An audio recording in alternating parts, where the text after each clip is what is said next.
আসসালামু আলাইকুম গাইস, কেমন আছেন আপনারা সবাই? আপনাদের জন্য আমি আজকে একটা গাজর হালুয়ার রেসিপি নিয়ে আসছি। দেখুন, প্রথম গাজরটি সুন্দর করে ছিললা ধুয়ে নিছি।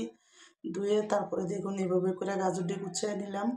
তো গাজরটি কুচানো হয়ে গেলে ফ্রাই প্যানের ভিতরে দেখুন আমি এখানে 3 চামচের মতন হইব ঘি দিছি। দিয়ে কিন্তু আমি গাজরটা দিয়ে দিছি। আমার এখানে আধা কেজি গাজর আছে। তো দেখুন দিয়ে কিন্তু আমি সুন্দর করে ফ্রাই প্যানের ভিতরে গাজরটি একটু ভাজা নিমু। ভালো মতন একটু ভাজা নিতে হইব গাজরটা।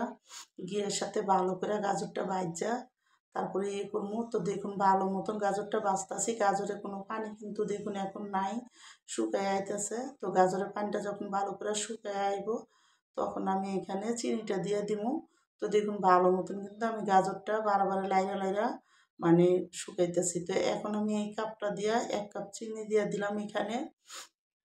তো আমরা একটু মিষ্টিটা একটু বেশি খাই, এই জন্য দিছি। যে যেমন খান ওরকম দিয়েন। তো আমি দেখুন গাজরটা দেওয়ার পরে চিনিটা দেওয়ার পরে কিন্তু দেখুন গাজরে অনেকটি পানি রস বাড়িছে, মানে চিনিটা গললে পানি বাড়িছে। তো এই পানিটা সুন্দর করে শুকান পর্যন্ত কিন্তু গাজরটারে ভালো করে লাইরা শুকাইতে হইব। তো এটা তো চিনি, এটা একটু পরপরই কিন্তু লাড়া দিয়া গাজরটারে সুন্দর মতন শুকাই নিতে হইব, নাহলে কিন্তু নিচে লাগিয়ে যাব। তো আমি কিন্তু দেখুন লাড়াটা বন্ধ করি নাই, ভালো করে কিন্তু একটু পর পর এটারে সুন্দর মতন লাইরা তারপরে কিন্তু গাজরটা আমি করতেছি। তো দেখুন এইভাবে করে কিন্তু যখন চিনির পানিটা দেখবেন শুকিয়ে আসছে তখন আমি এখানে দুধ দিব। তো আমি আজকে এখানে ফাঁকি দুধটা দিব। তো আমি একটা গ্লাসের ভিতরে ফাঁকি দুধটা সুন্দর করে গুললা আমি এখানে এই মগটা দিয়ে আধা মগ ফাঁকি দুধ দিছি, কারণ গাজরটা যাতে সুন্দর মতন একটু সিদ্ধ হয় আর ভালো মতন ইয়ে হয় এই কারণে। তো দেখুন দুধটা দিয়েও কিন্তু গাজরটা সুন্দর মতো চুলার আঁচটা মিডিয়ামে রাখা তারপরে আমি এই হালুয়াটা রান্না করবো। তা আমার এই গাজরের হালুয়ার রেসিপিটা যাদের পছন্দ তারা লাইক সাবস্ক্রাইব দিয়েন। প্লিজ আমার ভিডিওটা আপনার বেশি বেশি শেয়ার করে দিন আর সাবস্ক্রাইব করে দিয়েন।